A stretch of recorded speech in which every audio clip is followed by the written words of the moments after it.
Este programa es un espacio de expresión dedicado a niños de educación primaria, quienes nos muestran cómo es que la identidad no siempre conlleva a conductas discriminatorias. El trabajo docente determina la forma en que los alumnos habrán de procesar las diferencias culturales.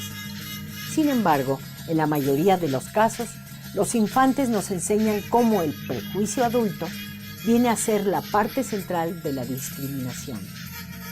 A lo largo de este programa, expertos de la Universidad Pedagógica Nacional nos narran sus experiencias y formas de expresar las diferencias culturales en diversos contextos escolares. Agradecemos a la UNAM, a la DEGAPA y a la CUAED por las facilidades para la realización de este programa de la serie Identidades en contextos de megadiversidad. Muchas gracias. Hola, ¿cómo está? Me da muchísimo gusto que nos acompañe en este cuarto programa, la inclusión en contextos escolares, una perspectiva desde la megadiversidad. Y pues para estar acompañándonos en esta charla se encuentra Elizabeth Telles Jiménez. Hola. Ella es asesor académico de la Universidad Pedagógica Nacional Hidalgo y además está en educación básica en la Secretaría de Educación Pública del Estado de Hidalgo. Muchas gracias, Liz. Gracias. Nos acompaña la doctora Edith Lima Báez. Ella es asesora académica de la Universidad Pedagógica Nacional y es especialista en temas de género. Muchas gracias, Edith. Además, está con nosotros el maestro José Luis Flores Flores. Él es asesor académico también de la Universidad Pedagógica Nacional y es especialista en logogenia. Muchísimas gracias por estar aquí y agradezco también las palabras del doctor Alfonso Torres para dar la entrada a este programa. Y bueno, si tiene comentarios, dudas, recuerde que van a estar nuestras vías de comunicación apareciendo a lo largo del programa. De verdad, comuníquese, que nos interesa mucho saber qué es lo que usted opina también al respecto de las temáticas. ¿Qué es eso de la inclusión? ¿Qué implica incluir? De entrada, la inclusión tiene como un problema, porque cuando hablamos de inclusión, hay un movimiento de exclusión también. O sea, es decir, cuando yo hago un movimiento, incluso físicamente, cuando digo voy a incluir, ya dejé afuera. O sea, hay dice un filósofo, ahora que hablo, he elegido algunas palabras para incluir en mi discurso, pero dejé otras fuera, ¿no? Hay como un problema ahí en la inclusión. A veces, si tuviéramos que elegir pues, que un camino de la inclusión, sería una forma de vida quizás, cómo vivir la vida, cómo tratar de entender mi relación con los demás y esta dificultad de entenderse a uno mismo. O sea, creo que la inclusión más bien tendría que haber como un movimiento que es como la posibilidad de encontrarse con otros, ¿no? La búsqueda con uno mismo. Yo diría que tiene que ver más con la relación. No lo sé. La inclusión me lleva a una forma de ver la vida, de vivirla, de tratar de entenderme, y conmigo y con los demás, no sé. Sí, yo coincido con José Luis cuando plantea que la interacción tiene que ver con interacción, pero con relaciones y por supuesto con reconocer o conocer al otro. Cuando incluyes y estás con el otro, pero ciertamente hay como un doble discurso en torno a la inclusión. Uno de ellos como muy oficial, incluso si nosotros revisamos la Ley General de Educación vamos a encontrar que está presente la inclusión, pero parece una visión un poco paternalista, es decir, vamos a darle cabida a los que en algún momento han estado fuera. En realidad, en la escuela no han estado fuera. El problema es que han sido invisibilizados, han sido negados, han sido ocultados. Entonces, en este discurso oficial, pues hay un intento de empezar a reconocer, pero en la idea de incluir bajo ciertas normas, ciertas lógicas de normalización, ¿no? Porque parece que entonces incluir implica que te metas a la norma, a lo que está establecido, y desde allí te reconozco.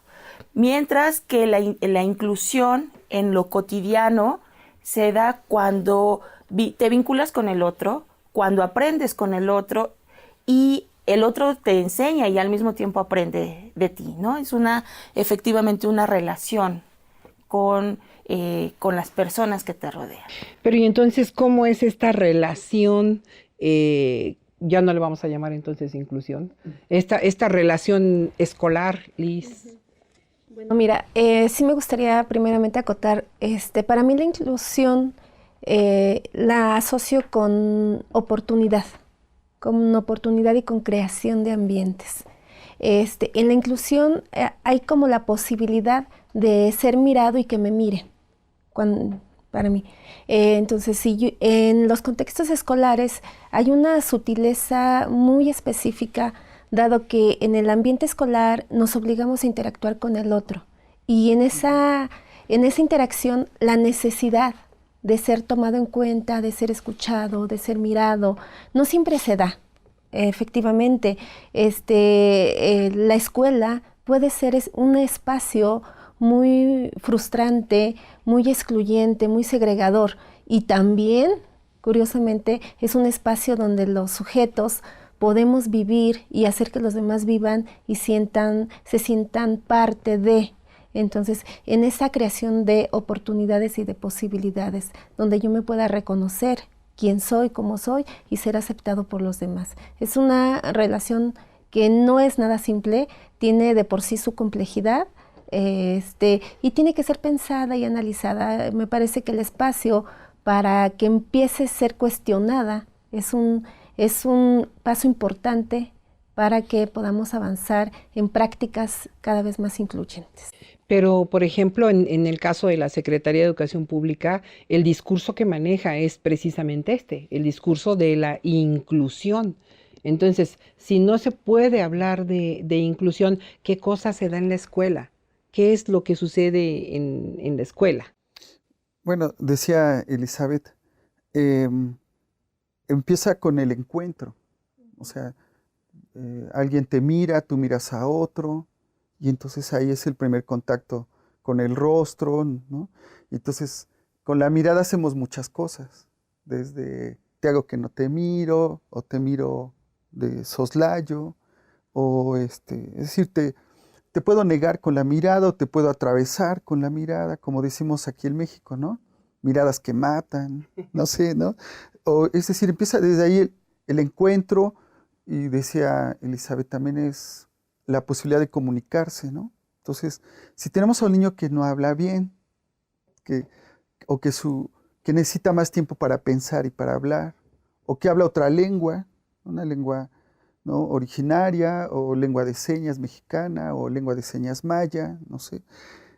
Es entender que podemos convivir aunque tengas otra lengua, otra manera de expresarte. Entonces, yo diría, la inclusión para mí es como un punto de partida que me lleva a la relación y por otra parte al encuentro también. Además, hablar de inclusión nos lleva a asumir que en los contextos escolares se movilizan procesos, prácticas y saberes muy específicos en los sujetos. El maestro tiene nociones, tiene prejuicios, tiene concepciones, tiene actitudes que incluso si no las hace conscientes, si no es consciente de esas actitudes, pues él puede estar generando prácticas muy segregadoras, muy excluyentes entre los niños, ¿no? Y hablamos de los contextos escolares porque es un espacio de formación donde los sujetos que estamos escolarizados pasamos inevitablemente por esos espacios. Y ahí es donde formamos, pero también estamos como muy expuestos, como alumnos, estamos expuestos a quién es ese sujeto y si ese sujeto es consciente no precisamente del discurso o cómo lo dice política educativa, sino cómo en su práctica él, de manera consciente, se da cuenta cuando con la mirada excluye, cuando aunque estés hablando, me volteo, cuando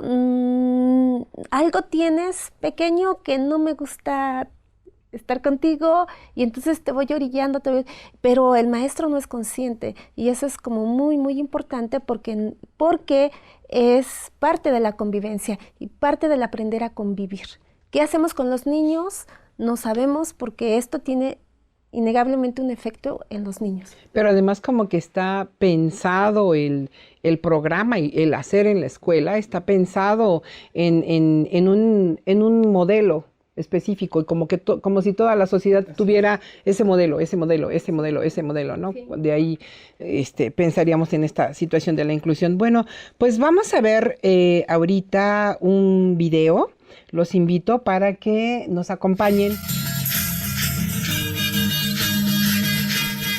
Verlos sonreír, verlos interactuar entre ellos, que los maestros también se involucren en todos esos espacios que se les brindan, pues como profesionista, como maestra, como directora de la escuela, pues yo creo que aporta mucho, abona mucho para seguir tratando de traer cosas diferentes, y que desde la escuela debemos de fomentar todos esos valores, el aceptarnos los unos a los otros con esas diferencias.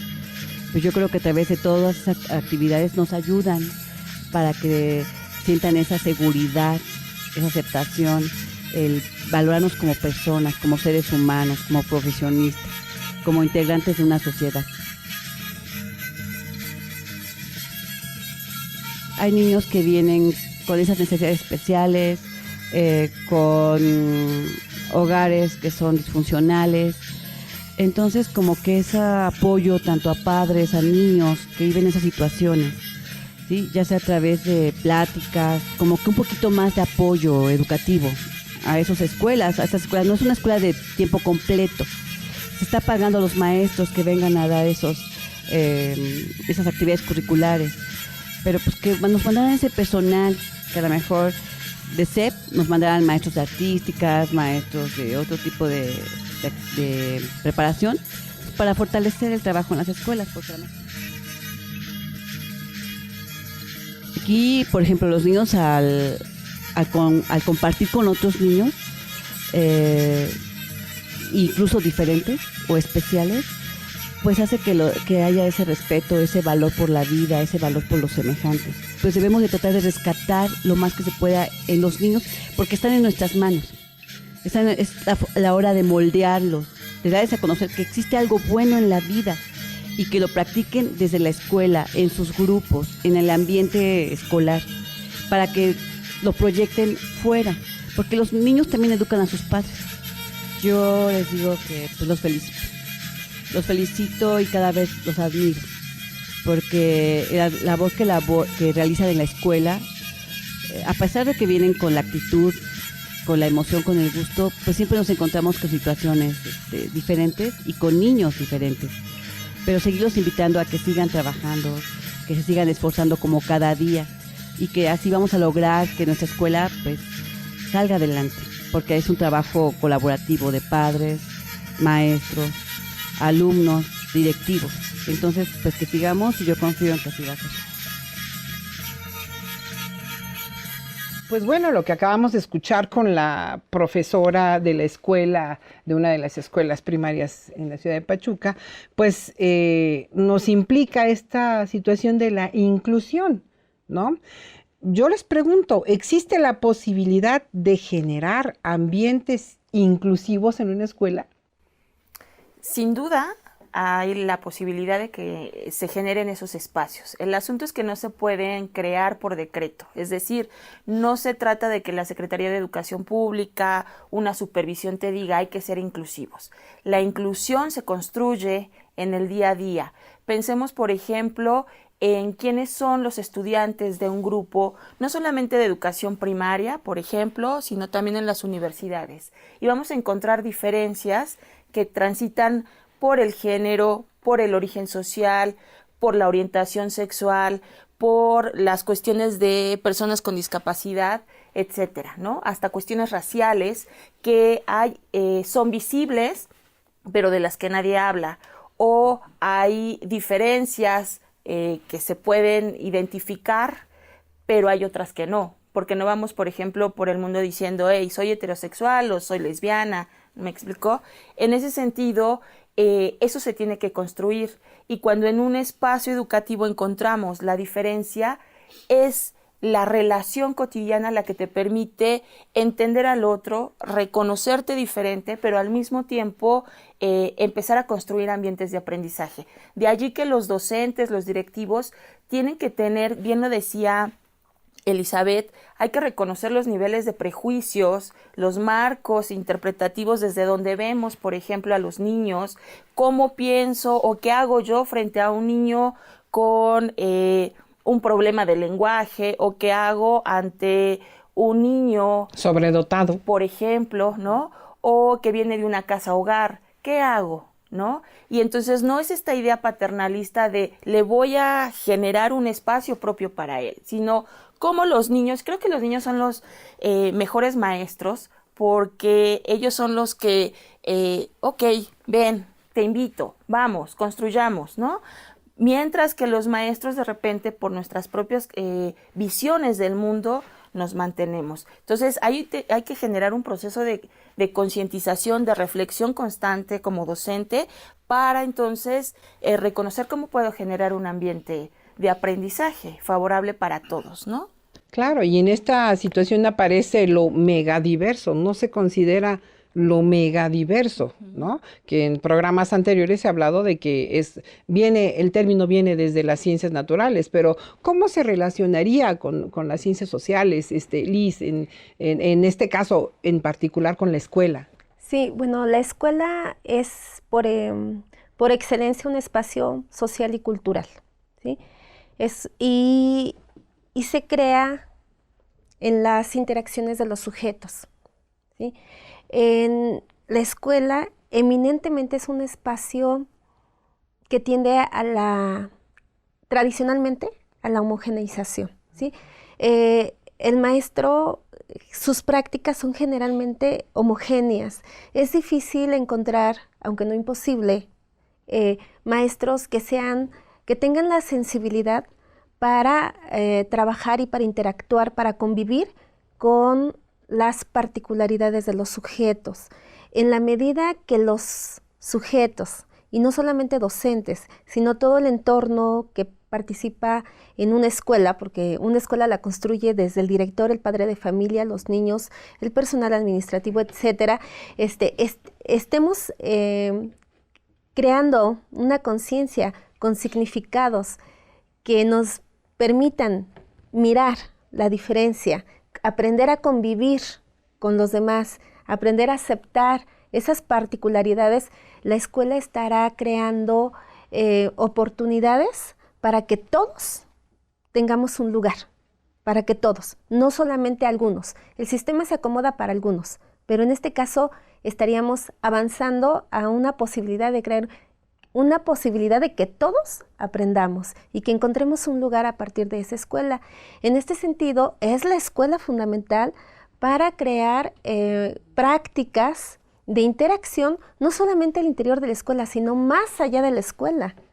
Y ahí me parece que la perspectiva de la megadiversidad nos queda muy bien porque nos está dotando de actitudes para enfrentar una convivencia más sana, más equilibrada con los otros.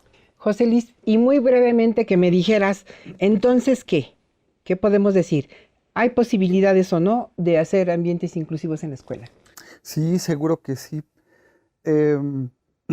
Antes de eso, pensaba en una idea de cómo tenemos que trabajar sobre la normalidad. Hay un autor, un investigador y filósofo, Humberto Maturana, que pone un ejemplo muy interesante sobre la normalidad. Dice, nosotros tenemos hijos, por ejemplo, con síndrome de Down, porque es lo normal. Es decir, los humanos tenemos la posibilidad de tener hijos con síndrome o con discapacidad. O sea, lo normal, es lo esperado, que tengamos hijos sordos, ¿no? Es lo normal. Entonces, lo que tenemos que empezar a trabajar es esa idea de la normalidad de la que hablaba Edith. Lo normal es que hayamos singularidad. O diversidades. Sí. ¿No? Entonces quizás ese concepto puede ayudar un poco a seguir pensando en esto que trabajan aquí de la megadiversidad. Muy bien, pues. Y sobre los gestos, sobre los ambientes con pequeños gestos. te ofrezco agua, eres bienvenido. Todo empieza con pequeñas cosas, quizás no los grandes cambios de la inclusión, sino cómo te acepto, participas, todos juegan, ¿no? Creo que por ahí podremos seguir un poco con pequeñas cosas. Bueno, pues yo los invito a que veamos otro video, un maestro de educación especial. Actualmente hemos hecho más que una integración, es la inclusión educativa, donde promovemos, donde cada uno de los niños y de acuerdo a las habilidades y las capacidades puedan participar en los diferentes ámbitos, en las diferentes actividades, no exclusivamente en el ámbito curricular o lo que refiere a los aprendizajes esperados que establece el programa. Que los aprendizajes que pueda adquirir, que pueda llevar desde la escuela, pueda traspolarlo también allá afuera, en el contexto social. Yo creo que radica un poco luego en las actitudes. En muchas ocasiones las actitudes pueden estar desde los propios docentes, padres de familia. Básicamente en ese sentido se revoca mucho el trabajo y es donde entra a nosotros el papel de sensibilizar, de concientizar sobre que el trabajo educativo tiene que darse para con todos, no exclusivamente para un grupo de niños, sino se tiene que atender a toda la diversidad que existe. Falta todavía esta concientización, esa sensibilización, pero hacia la sociedad en general. Entonces, sin lugar a duda ha habido muchas otras medios, como en la radio, la televisión, donde han difundido, donde han planteado sobre la necesidad y la importancia de que todos los niños tengan educación, pero falta consagrar, falta de llegar realmente hacia cada uno de ellos para que acepten y vean de que la diversidad siempre ha existido. Yo observo con cada uno de mis compañeros o mis compañeras han hecho de que estos niños que están integrados en esta escuela participen en diferentes actividades, no exclusivamente o no solo y sencillamente siempre nada más respetando el mejorcito a lo mejor del grupo para que coordine alguna actividad cívica, sino todos tratan de involucrar. Entonces esto sin lugar a duda pues eleva el propio autoestima, el propio ego del pequeño que está presentando alguna condición, motiva de una u otra forma de querer continuar asistiendo a la escuela porque se siente involucrado inmediatamente. Entonces yo siento que hay disposición.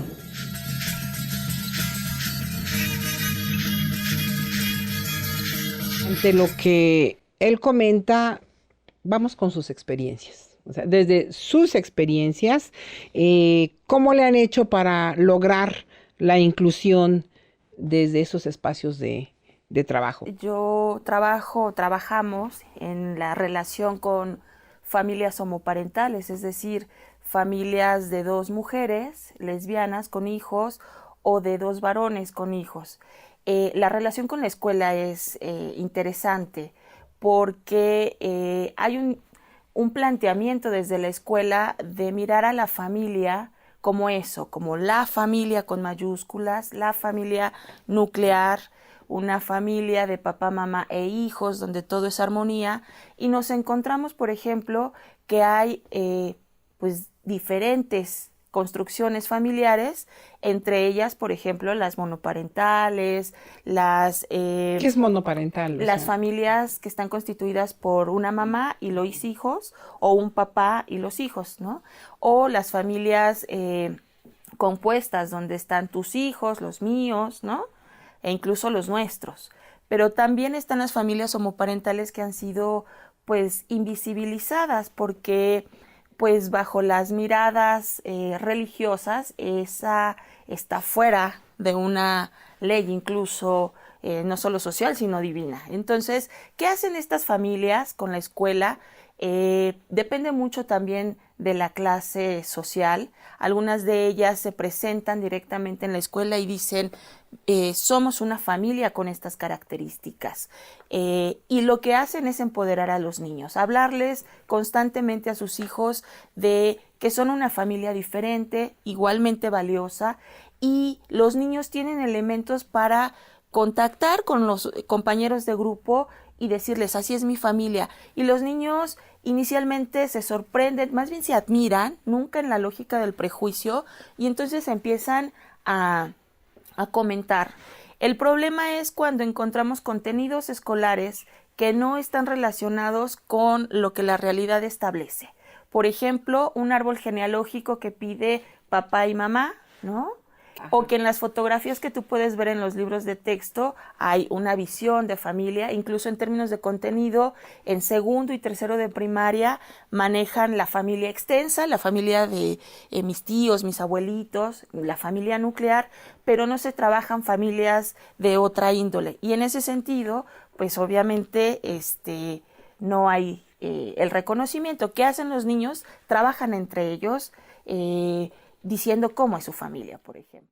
2 ejemplos de mi experiencia. Una ocasión un maestro de primaria también tenía una niña sorda en su grupo y me dice, José Luis, ¿qué voy a hacer con esta niña? ¿Qué adecuaciones curriculares significativas debo hacer?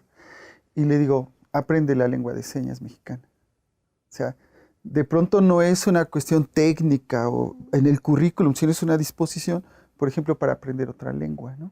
Yo en mi experiencia, sobre todo en formación continua, me enfrento a que el maestro ahorita en este momento está pasando por una etapa de transición donde el mismo programa lo lleva a que mire el campo de la formación personal y para la convivencia, ¿sí? En ese campo nos damos cuenta que se ha avanzado discursivamente, pero no se ha avanzado mucho en habilidades, en actitudes y en saberes para trabajar el propio campo. Hacemos el esfuerzo, sin embargo, la propia dinámica del sistema educativo nos pone como marcos en los cuales no es fácil mover y llegar a que el maestro dialogue y ponga sobre la mesa lo que está pensando y sea sensible a que el niño tiene que aprender independientemente de las condiciones y características específicas de los pequeños.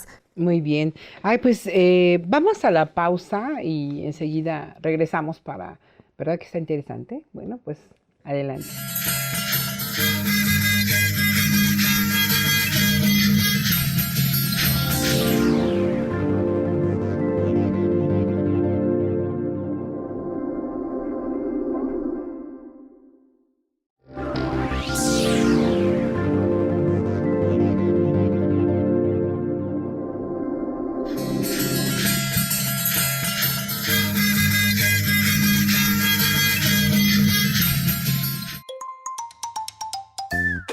Es que él tiene la enfermedad Niño Cristal.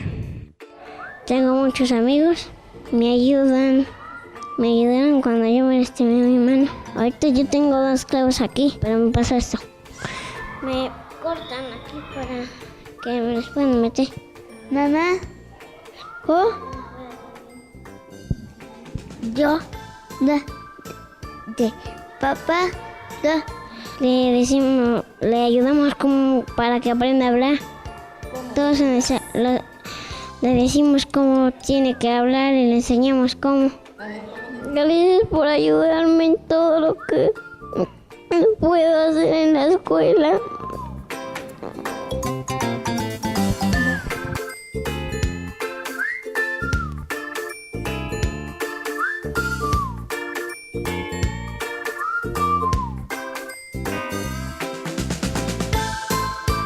Yo vivo en la casa del niño, en un centro asistencial. Hago mi tarea, vengo a la escuela, como, me enseñan talleres, salgo a salidas los fines de semana, voy a scouts, voy a fútbol los fines de semana, salgo a canchas, tengo computación y varios talleres. Bueno, porque mi bisabuela se enfermó y él era el que me estaba cuidando y mi mamá estaba en su casa, no vivían juntos. Y mis hermanos se fueron a la escuela solos y le dijeron a la directora. Y ya vinieron a mi casa así y nos llevaron a un albergue y de ahí me trajeron para allá.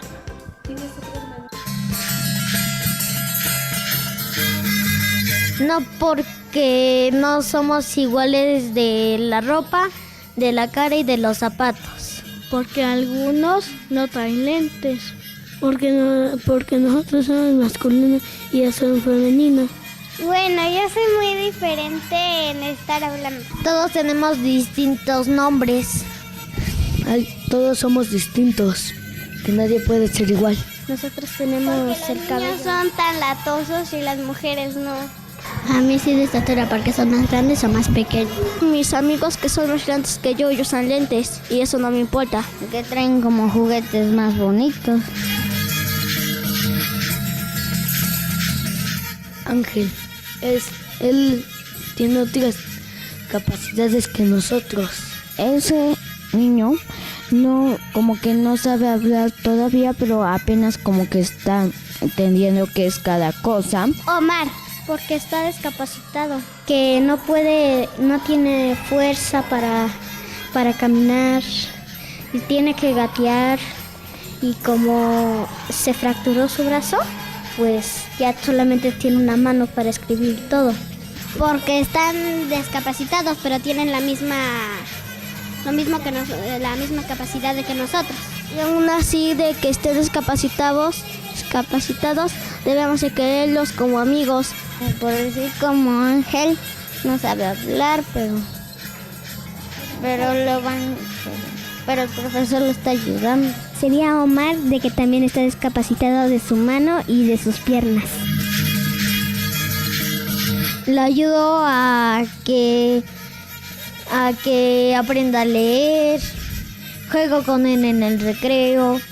Yo le ayudo a levantar cosas porque algunas veces se le cae algo. Omar necesita mucha ayuda porque él no puede hacer algunas cosas que nosotros sí, como correr. Él es diferente a nosotros. A veces nosotros le sacamos la libreta o jugamos con él. En la hora de recreo jugamos con él, ayudándolo a que casi mueva su mano, hacer como ejercicios poquitos. Ayudándolo a que aprenda más. Siendo amigos, porque se va a sentir abandonado. Como a Bernardo, que aún así que casi no puede hablar bien, le ayudamos. A veces le ayudo en matemáticas. Le recordamos que si tiene comentarios o dudas, los canales de comunicación van a estar apareciendo a lo largo del programa y nos dará de verdad mucho gusto escuchar sus voces, incluirlos en esta experiencia. Bueno, entonces, ¿qué significa generar ambientes inclusivos megadiversos en los contextos escolares? Yo partiría de la idea de que la educación dé respuesta a todos y a cada uno de los sujetos, en la idea de cómo respondo a la singularidad de cada uno. Eso es lo más complejo. Ahora en la Universidad Pedagógica Nacional en Hidalgo, estamos trabajando con un grupo de jóvenes en la licenciatura en Intervención Educativa que son sordos. Digo sordos, no con discapacidad auditiva, porque ellos quieren llamarse sordos. Son 3 jóvenes, están en primer semestre, pero ahí necesitamos un intérprete. Contamos ahora con un par de intérpretes y eso ha tenido que ver con que la institución haga gestión. Es un asunto también de gestión, administrativo, pero también el de las copias, de las fotocopias, pues ya empezó a aprender los números en lengua de señas para comunicarse cuando los muchachos van, la de la cafetería, la de tutoría, o sea, tiene que ver con un movimiento de todos los que participamos en la comunidad universitaria. Claro, en el contexto escolar general. No, o sea, no es no es solo una tarea del docente, ¿no? O sea, sí, desde luego nosotros tenemos una tarea muy fuerte, porque es esto que la sociedad dice que tienen que formarse los sujetos en esta necesidad homogeneizadora que decía Elizabeth, pero ¿cómo le hacemos entonces? Con un currículum y vamos viendo, pero lo que cada sujeto necesita. Entonces esta creación del ámbito tiene que ver no solo con la práctica, sino, decía Edith, es toda una cultura, pero también es una política de la institución. O sea, directores, personal de apoyo administrativo, todos tenemos que estar implicados. Y yo le apostaría a la generación de ambientes, a la generación de un capital social y un capital humano muy sólido, muy consolidado. Estamos, digamos, avanzando. La cultura magisterial necesita con urgencia construir un diálogo profesional, ¿sí? Necesitamos aprender a escucharnos como profesionales. ¿Qué es lo que está? Y que la materia de debate sea lo que estamos viviendo en las aulas con nuestros alumnos. Yo insisto, generar ambientes inclusivos en el aula no es solamente generar tiene que ver, por supuesto, la adecuación curricular que se hace en contenidos, la generación de adaptaciones materiales específicas que también ciertos sujetos requieren, pero también ser muy sensibles a la diferencia y la particularidad de los alumnos, quienes llegan con un sinnúmero de conflictos, y el maestro tendrá que tener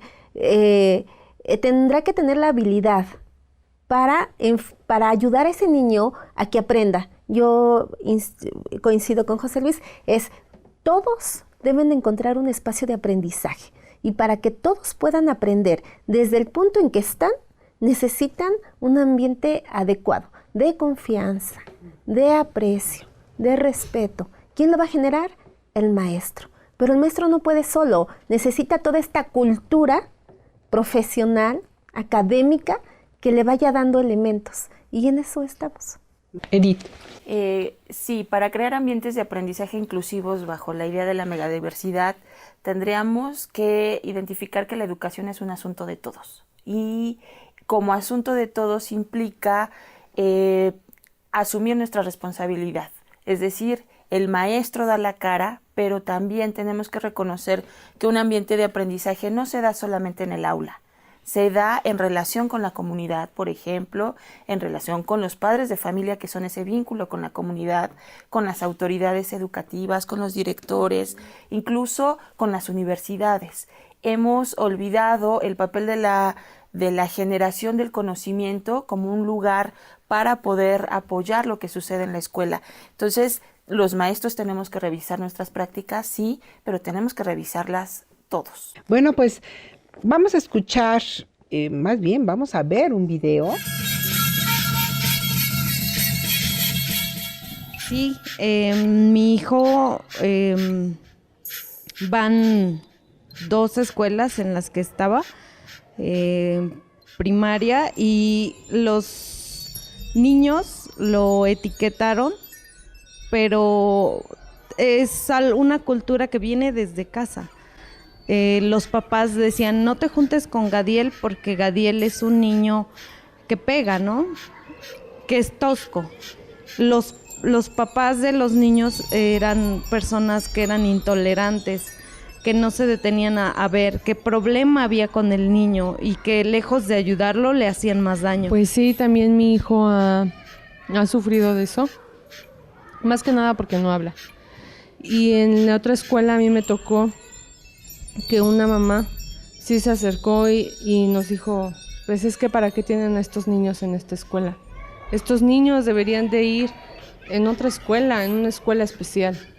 Pero desgraciadamente, por papás como ellos, también los niños son así. Si por alguna u otra razón hay niños que tienen otras capacidades, como les llaman, o alguna incapacidad intelectual o física, bueno, vamos a ponernos en los zapatos de esos papás y decir, bueno, ¿yo cómo me sentiría que lo discriminaran? que lo señalaran o que hablaran de él. Les diría que fuéramos un poquito más conscientes, porque tal vez nosotros tenemos la fortuna de estar en otras condiciones, pero la vida cambia y nos puede cambiar en un abrir y cerrar de ojos. No sabemos el día de mañana si nosotros pasemos a formar parte de ese número de personas discapacitadas o con una limitante. Y puede ser que también dentro de nuestra familia, no sé, tíos, hermanos, papás, y que fuéramos un poquito más humanitarios, porque a veces con la mirada lastimamos o con algún hecho marcamos la diferencia. Yo digo que la vida es como una rueda de la fortuna. A veces estamos arriba, a veces estamos abajo. Y nadie está exento de pasar por lo que nosotros pasamos o cualquier mujer tenga un hijo como el de nosotros. Y yo no lo deseo a nadie, porque yo tengo 2 niños y duele porque la ignorancia de la gente hace que discriminen a nuestros hijos. Que escuchen a sus hijos, que les presten atención. Hay cosas que los niños pasan, cosas fuertes que los niños pasan y que los papás, por estar en el mundo del trabajo y de tratar de competir, olvidamos que tenemos a esos seres que estamos formando y que el ejemplo lo ponemos nosotros.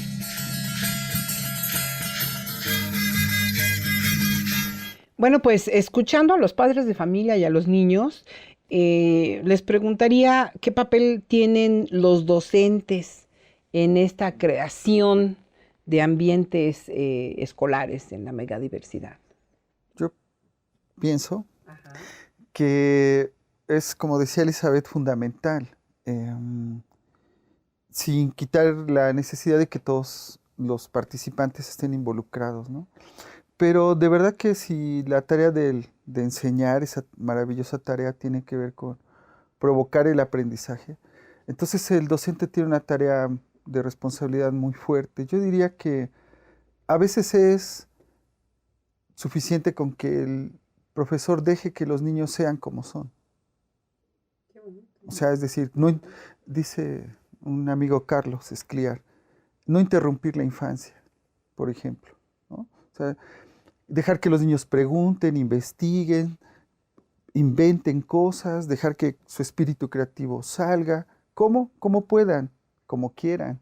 O sea, creo que por ahí empieza un poco, es la posición del profesor que piensa que él no lo sabe todo y que él mantiene la pregunta sobre el conocimiento, mantiene la pregunta sobre lo que no sabe él tampoco, y ir al encuentro con los niños, así a ver qué encontramos, qué nos pasa juntos, ¿no? Teniendo como pretexto el currículum. O sea, por ahí hay una tarea como muy fuerte. Y yo he encontrado maestros muy buenos que no saben, tienen de pronto un niño con autismo y dicen, ¿qué hago ahora? Entonces algunos dicen, necesito el especialista. Pero otros dicen, no tengo idea, pero con la responsabilidad que asume, el compromiso ético, empiezan a hacer cosas y van resolviendo.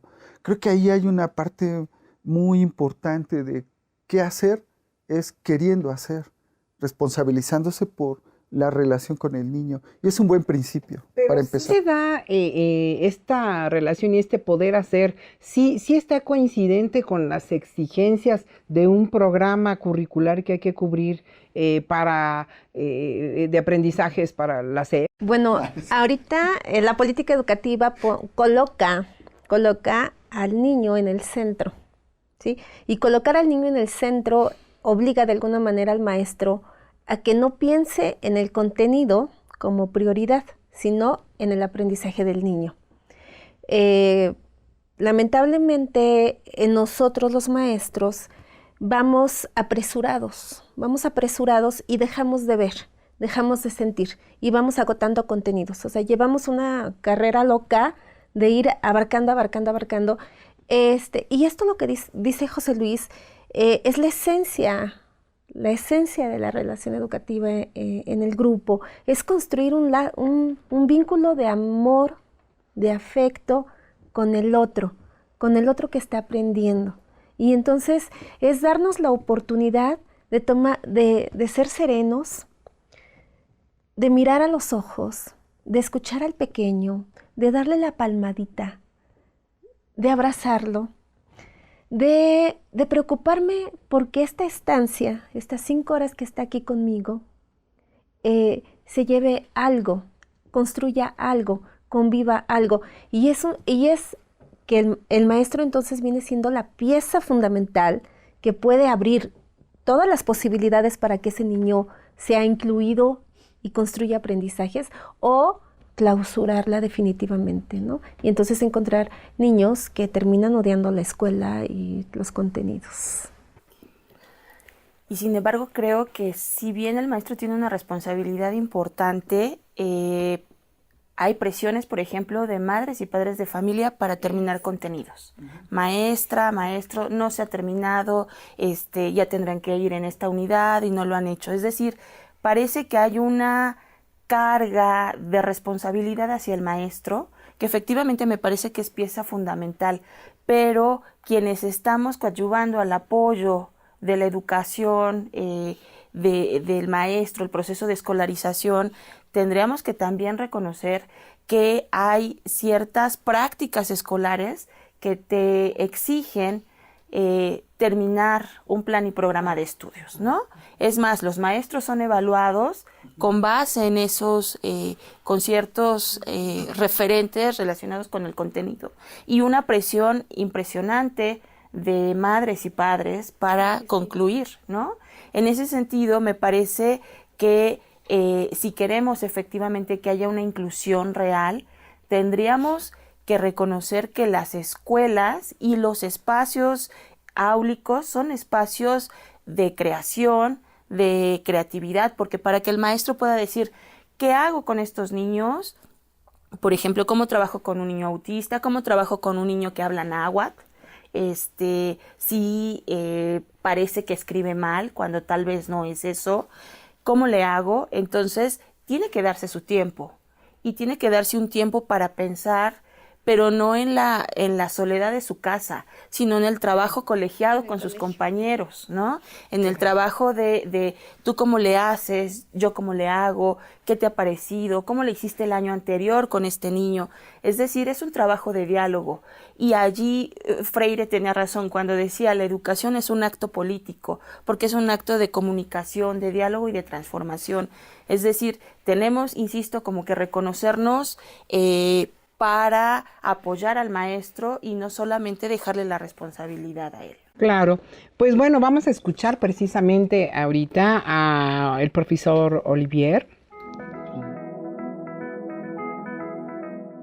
Tenemos en ese grupo un problema motriz con un niño de huesos cristal, tenemos un problema con el niño de discapacidad mental y tenemos otro de hiperactividad, y focalizados 2 más de lenguaje. Tenemos a Ángel, que es un niño con discapacidad mental, que había estado en una escuela en un rincón. Era un niño que llegó con el semblante endurecido, con una energía que quería pelear, pero con el trabajo, con el cariño, ese niño a estas alturas del ciclo escolar ya sabe del 1 al 20, se sabe las vocales, canta como lo pudieron ver, su expresión es muy amplia, pero eso es todo llevándolo de la mano del arte.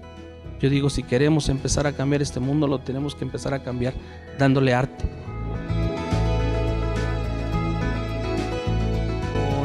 Acercarme con ellos, dedicar un tiempo a cada uno, ver qué es lo que le gusta, qué es lo que no le gusta, a qué le tiene miedo, con qué es feliz, qué le produce a él una satisfacción. Ganar la confianza para saber en dónde estoy con ellos y adecuarme a cómo voy a trabajar con ese niño, a cómo voy a socializar con él. Es largo, pero rinde muchos frutos. Sensibilizarse más, trabajar más con el niño, escucharlo más. Un niño siempre tiene la necesidad de escucharlo. No hay cosas pequeñas, es un lindo quehacer el buscar. Mientras para muchos es una carga, para mí es enriquecedor realizarlo, porque me lleva a estarme documentando, a estarme preparando, a estar buscando estrategias que me permitan lograr los aprendizajes de estos tipos de niños. Y en general, a fin de cuentas, porque muchas veces el otro niño se contagia de las actividades que ya se le adecuaron para estos chicos. Quisiéramos que como magisterio nos dotaran de herramientas para el trabajo, que nos dijeran, ten, este es el material, esto es lo que tú debes de hacer y funciona de tal manera. Pero no, nosotros tenemos que hacer nuestro material, tenemos que hacer nuestras adecuaciones, tenemos que buscar estrategias que nos permitan que ese niño lleve el aprendizaje constante, que me sigan dejando aprender de ellos, que son grandes y únicos. Esa edad es una edad muy linda, que todos son genios, todos son poetas, todos son paganos. Decía el maestro Galeano, encontraba un niño chiquitito en la mañana que pasaba y decía, buenos días pastitos, buenos días pastitos. Necesitamos esa simplicidad, ese amor a las cosas. Y estos niños, todos en general, nos regalan esa oportunidad de mirar a través de sus ojos y de volver a ser niños. Mientras no pensemos como niños, no vamos a generar ese ambiente de confianza con ellos.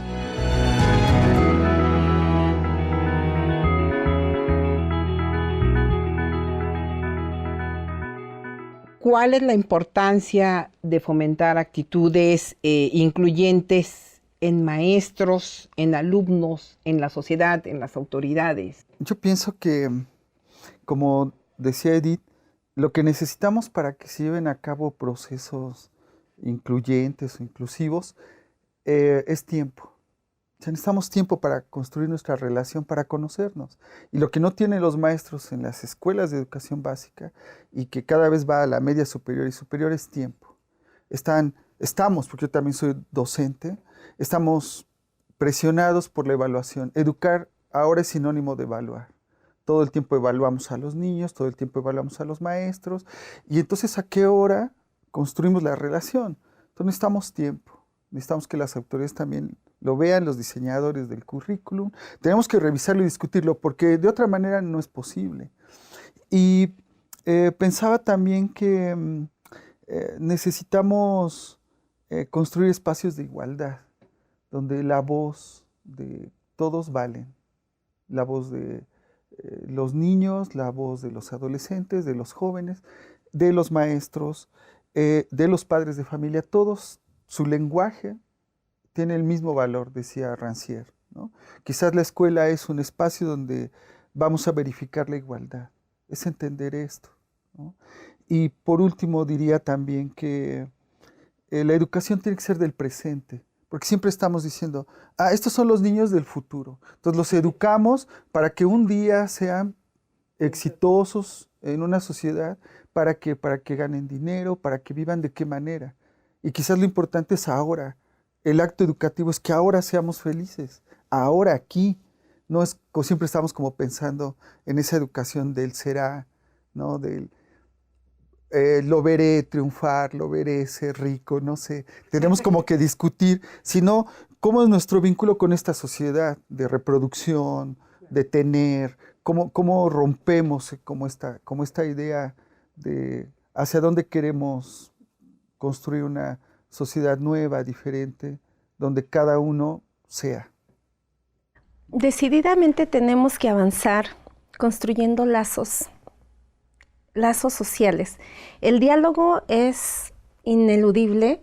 Creo que formación continua tiene ahí un gran compromiso, un desafío. Hay que generar culturas magisteriales donde se promueva actitudes, valores, saberes para saber tratar al otro, para entenderme yo. No solamente es el contenido disciplinar, sino también esta otra parte. Me tengo que entender yo para también entender al otro, al sujeto.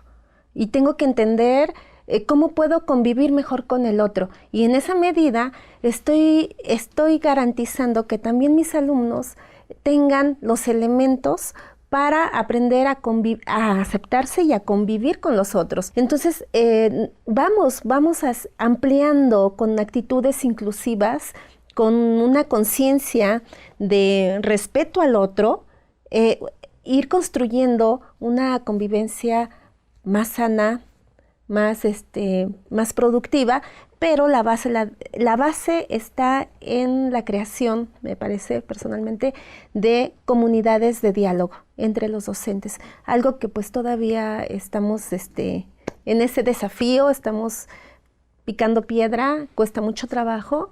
Edith. Sí, me parece que tenemos que reconocer que la escuela es un espacio que impacta lo social y que a la vez es impactado por lo que sucede más allá de las bardas que le rodean, ¿no? Para generar estos espacios de inclusión me parece muy importante empezar a cuestionar los modos de educación que hacen que el maestro tenga que irse a deprisa, ¿no? Que lo que se enseña en la escuela tiene que ser para la escuela, ¿no? Es decir, en esta idea de que lo que la escuela genere pueda ser trabajado y reforzado fuera. No me refiero a las tareas, sino a las relaciones. Si en la escuela yo convivo, ¿no? Y soy amigo de un niño cristal, como el que vimos en el video, entonces, ¿cómo el niño mismo le puede enseñar a su familia esas formas de convivencia y a su vez modificar sus lógicas de pensamiento, ¿no? Entonces yo creo que pensar que la inclusión se puede dar, sí, y puede ser como el punto de partida para reconocer estas cuestiones megadiversas, ¿no? Pues les agradezco su presencia, agradezco a la CUAED las facilidades que nos da para llevar a cabo toda esta serie y los invitamos al siguiente programa, que ya sería nuestro programa de cierre, donde la Universidad de Guanajuato nos va a mostrar cosas muy interesantes. Muchísimas gracias.